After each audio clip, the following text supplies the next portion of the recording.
जय गुरु जी, शुकराना गुरु जी, गुरु प्यारी संगत को मेरा जय गुरु जी। बड़े मंदिर गुरु जी ब्लेसिंग सत्संग में आप सबका स्वागत है। गुरु प्यारी संगत, जैसा कि आप जानते हैं, इस चैनल के माध्यम से गुरु जी के सत्संग और बहुत सी वो सेवाएं हैं जो आपके साथ साझा की जाती हैं।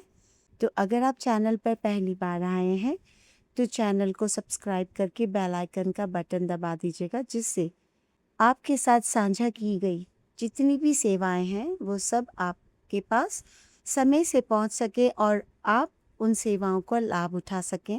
ज़्यादा से ज़्यादा सत्संग सुनकर आप अपने सवालों के जवाब प्राप्त कर सकें और गुरु जी के सानिध्य में अपने विश्वास को बढ़ा सकें। गुरु प्यारी संगत, आप सबके साथ हम महाशिव पुराण का पाठ रोज़ दिन में 2 बजे और 5 बजे लाइव करते हैं, तो आप उससे भी जुड़ सकते हैं लाइव के साथ। और गुरु प्यारी संगत, आज जो सत्संग मैं आपके साथ साझा करने जा रहे हूँ वो एक ऐसा सत्संग है जिसे कहते हैं ना कि सत्संग सुनने के बाद हमें अपने प्रश्नों के उत्तर मिलते हैं। कई बार हमारे सत्संग ऐसे होते हैं, घटनाएं ऐसे घटती हैं जो जब हम सत्संग सुनते हैं तो हमें पता चलता है कि अरे कुछ दिनों पहले हमारे साथ यही घटना घटी है। और वो घटना जब आपके पास किसी सत्संग के माध्यम से आती है तो आपको पता चलता है कि ये गुरुजी महाराज ने आपको सत्संग किया है आपकी ज़िंदगी में, और उस सत्संग का कहीं न कहीं इसी सत्संग के माध्यम से जवाब दिया है। तो ऐसा ही एक सत्संग है जो आंटी की ज़िंदगी में हुआ है। पिछले हफ्ते जब मैंने एक सत्संग डाला था तो रैंडमली, पता नहीं, मेरे को भी नहीं पता उन आंटी का नंबर मेरे मोबाइल में कहाँ से है, क्योंकि मैं उन आंटी को सच में नहीं जानती और वो आंटी भी मुझे नहीं जानती। बट मेरे फ़ोन बुक के अंदर आंटी का नंबर सेव था और आंटी ने फिर मुझे कांटेक्ट किया जब उनके पास सत्संग पहुंचा। और उस सत्संग के बाद आंटी ने मुझे अपना सत्संग सुनाया और फिर उस सत्संग को उन्होंने हमारे साथ गुरु संगत तक साझा भी किया है। तो बस ज़्यादा देर ना करते हुए गुरु जी के मंत्र जाप के साथ हम इस सत्संग को आपके साथ साझा करने जा रहे हैं। जय गुरु जी, शुक्राना गुरु जी। ओम नमः शिवाय, शिव जी सदा सहाय। ओम नमः शिवाय, गुरु जी सदा सहाय। जय गुरु जी, शुक्राना गुरु जी। ओम नमः शिवाय, शिव जी सदा सहाय। ओम नमः शिवाय, गुरु जी सदा सहाय। गुरु जी की सारी संगत को जय गुरु जी। सब कुछ आपका ही दिया हुआ है गुरु जी, बहुत बहुत शुक्राना। जिस दिन मैं ये सत्संग रिकॉर्ड कर रही हूँ, आज ही मैं गुरु जी के एक दरबार से होके आई हूँ। उन आंटी ने शिव पुराण का सारा पाठ किया था एंड आज गुरु जी ने मुझे ब्लेस किया कि मैं उनके दरबार विजिट कर सकूं। ये सत्संग मुझे शेयर करना है क्योंकि अंजलि आंटी ने मुझे इसकी सेवा दी है। अंजलि आंटी को मैं पर्सनली नहीं जानती हूँ, ना मैं कभी मिली हूँ उनसे। ये बात लास्ट वीक की है। लास्ट वीक ट्यूसडे को मेरी एक मीटिंग थी। मेरी कंपनी का नाम श्री है, SRIAI, Shri AI। Last Tuesday को मेरी एक मीटिंग थी और श्री AI में श्री का मतलब है श्री वेंकटेश्वर स्वामी। जब मैं अपने रेंटेड घर से निकली, इस रेंटेड घर में मैं जस्ट अभी ही शिफ्ट हुई हूँ अगस्त में। और ये घर थोड़ी ऐसी जगह पे है, थोड़ा लोकल एरिया, जहाँ आसपास लोग कहीं भी कूड़ा फेंक देते हैं। तो मेरी मीटिंग इम्पोर्टेंट थी, तो मैंने पहनने के लिए एक वेस्ट कोट डाला और हील्स डाली। क्योंकि एरिया लोकल था, मुझे बस ये था मैं फटाफट इस एरिया से बाहर निकलूं। जब मैं अपने घर के नीचे उतरी और लेफ्ट मुड़ी तो कूड़े का जैसे एक ढेर आया। उसके सामने एक नॉनवेज की शॉप है, वहां से तो मैं बहुत जल्दी निकलती हूँ क्योंकि मुझसे ना देखा जाता ना स्मेल सही जाती। तो जैसे ही मैं नीचे उतरी, मैंने कूड़े का ढेर देखा तो उसके अंदर श्री वेंकटेश्वर स्वामी का स्वरूप पड़ा हुआ था। अब मैं जैसे ड्रेसअप थी और जैसा एरिया नया मेरे लिए है, मुझे देख के अच्छा नहीं लगा। मुझे ये भी समझ नहीं आया कि मैं क्या करूं, क्या मैं घर वापस जाऊं, मैं करूं क्या। मैंने बस भगवान से बोला, भगवान जी मुझे देख के अच्छा नहीं लग रहा, प्लीज इसको सॉल्व कर लो। और मैं वहां से निकल गई फटाफट। और 1:30 बजे मेरी मीटिंग थी। जब मीटिंग स्टार्ट हुई तो मीटिंग वैसे नहीं गई जैसे मैं सोच समझ के आई थी। और क्योंकि मैंने इस ट्यूसडे की मीटिंग के लिए पिछले थर्सडे से मैं प्रिपेयर कर रही थी, तो मेरा दिल बहुत ही तेज धड़कने लगा, मुझे बहुत ज्यादा एंजाइटी होने लगी। और जब मैं जिस बिल्डिंग में मीटिंग थी वहां से नीचे उतरी, मुझे नहीं समझ में आया मैं क्या करूं। ऐसी कंडीशन में यूजुअली मेरे से कोप अप नहीं किया जाता, तो मुझे नहीं समझ में आया मैं क्या करूं। बड़ी मेरा घर जाने का तो मन नहीं था, बिकॉज घर जाने का मतलब मैं उस थॉट्स में और डूब जाऊंगी, और मुझे उन थॉट्स में नहीं डूबना था। तो ट्यूसडे जब मेरी मीटिंग खत्म हुई, मैं उस टाइम उसी दूसरे एरिया में थी जहाँ मेरी मीटिंग थी। एंड जब भी ऐसा कुछ स्ट्रेसफुल सिचुएशन आती है तो मैं उसका वो फीलिंग जब मेरे से बर्दाश्त नहीं होती ना, तो मैं कुछ ना कुछ करना चाहती हूँ उस फीलिंग के साथ।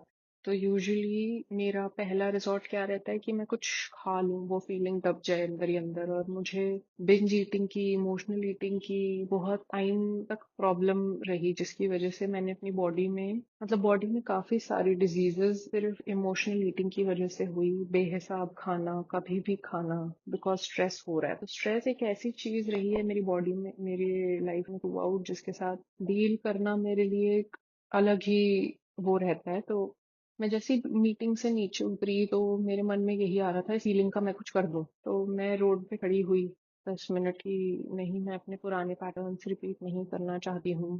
तो लंच का टाइम हो रहा था, मैंने कहा कि मैं कहीं जाके प्रॉपर लंच ही कर लेती हूँ। और लैपटॉप मेरे पास था, मैंने कहा मैं कुछ काम कर लेती हूँ, जितना मैं चिंता करूँ इस मीटिंग के बारे में, मैं कुछ काम कर लेती हूँ। और ये जो कंपनी है, इसमें ये मैंने रजिस्टर तो की थी लास्ट ईयर, पर इसमें कुछ काम मैंने चालू नहीं किया था। और मैं जॉब ही ढूंढ रही थी ऑल दिस वाइल।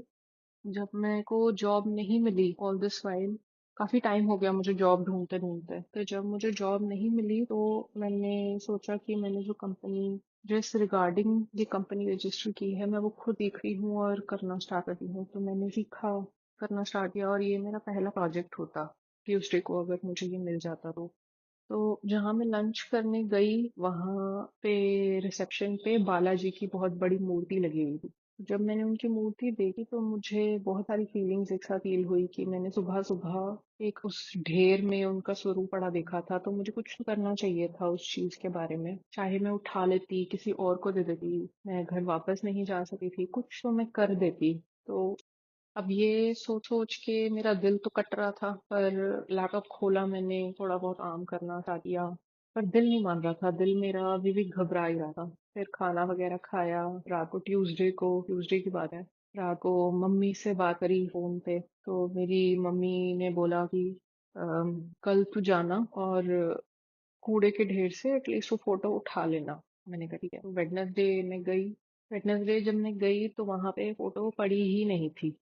तो अब फोटो नहीं पड़ी थी तो अब मुझे नहीं समझ में आया कि मैं क्या करूँ इस बारे में। फिर थर्सडे को अंजलि आंटी ने मुझे आउट ऑफ द ब्लू, मैं क्योंकि अंजलि आंटी को नहीं जानती हूँ, मुझे नहीं पता कि कहाँ से इनके पास मेरा नंबर था। अंजलि आंटी ने मुझे एक सत्संग भेजा किसी आंटी का, और उस आंटी के सत्संग में यही सेम चीज आंटी ने बोली हुई थी कि आंटी किसी मंदिर जा रही थी और उनको गुरुजी का स्वरूप किसी कूड़े के ढेर में दिखा, तो उन्होंने गुरुजी का स्वरूप उठाया और किसी लड़के को दिया जो रिवर में नहा रहा था, और उसने गुरुजी के स्वरूप को प्रवाह कर दिया मतलब।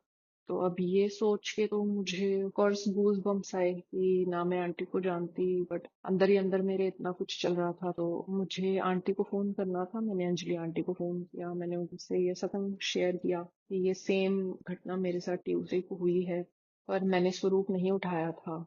और मुझे नहीं पता अब मैं क्या करूं, क्योंकि ये मीटिंग में मैं बहुत उम्मीदों से गई थी, और अब तो मैंने उम्मीद ही छोड़ दी है वैसे उस स्पेसिफिक प्रोजेक्ट की। तो हो सकता है गुरुजी ने इसमें भी मुझे कुछ सिखाना हो। तो मेरा दिल जरूर जब घबराया तो अंजलि आंटी ने मुझे बोला कि गुरुजी पे आपको सब में करना चाहिए। अगर गुरुजी ने कोई काम स्टार्ट कराया तो काम उसमें दिलवाना भी गुरुजी ने ही है, क्लाइंट उसमें लाने भी गुरुजी ने ही है। रही बात ही, अगर मैं जा रही थी तो ये भी मुझे गुरुजी को ही सबमिट करना चाहिए कि गुरुजी मेरे से भूल हो गई, कि मेरा सारा फोकस उस टाइम उधर लगा हुआ था, और सारा फोकस उधर लगने की वजह से मैं इधर ध्यान नहीं दे पाई। और मुझे अभी भी नहीं अच्छा लगा जब मैं उस दुकान के आगे से निकलती हूँ, पर और ये चीज बड़ी एक कांस्टेंट रही है मेरे साथ। मुझे बिल्कुल भी, मेरे से मैं नहीं देख पाती किसी की इतनी कटाई, और मैं उल्टा भगवान को ही क्वेश्चन करने लग जाती हूँ उस चीज़ में कि ये सब हो कैसे रहा है। तो ये सारा थॉट प्रोसेस के बारे में मैं जानती हूँ कि मेरे साथ हो जाता है और फिर मेरा मूड बहुत खराब हो जाता है उसके बाद। तो ये सारे थॉट प्रोसेस से बचने के लिए मैं बस भागी वहां से उस टाइम। और मुझे लगता है शायद वो एक सॉर्ट ऑफ पैसा मेरे लिए, पता नहीं क्या था क्या नहीं था। पर अब ये सत्संग जब मैंने आंटी के साथ शेयर किया तो आंटी ने मुझे अपने फ्राइडे सत्संग के बारे में बताया, तो मैंने फ्राइडे को उनका सत्संग ज्वाइन किया। और जब फ्राइडे को उनका सत्संग मैंने ज्वाइन किया तो जल प्रसाद लेके मैं भी बैठी यहाँ पे। और जब सत्संग खत्म हुआ मैंने भी जल प्रसाद ग्रहण किया। और समझ नहीं आई मुझे ये सारी चीज कि क्या हुई क्या नहीं हुई। तो अब जब मैं आप लोगों से ये सत्संग शेयर कर रही हूँ, अंजलि आंटी ने मुझे आज सेवा दी ये सत्संग शेयर करने की, तो मैं आपसे ये सत्संग शेयर कर रही हूँ। तो ये सत्संग शेयर करते हुए शायद मुझे माइंड में ये सोचना चाहिए कि मैं बालाजी को प्रवाह कर रही हूँ। जैसा भी है मैं गुरु जी को सबमिट करती हूँ, ये सत्संग भी, ये थॉट भी, सारी संगत का प्यार भी। आप सब लोगों का बहुत बहुत शुक्रिया मेरा सत्संग सुनने के लिए। जय गुरु जी। शुराना गुरु जी।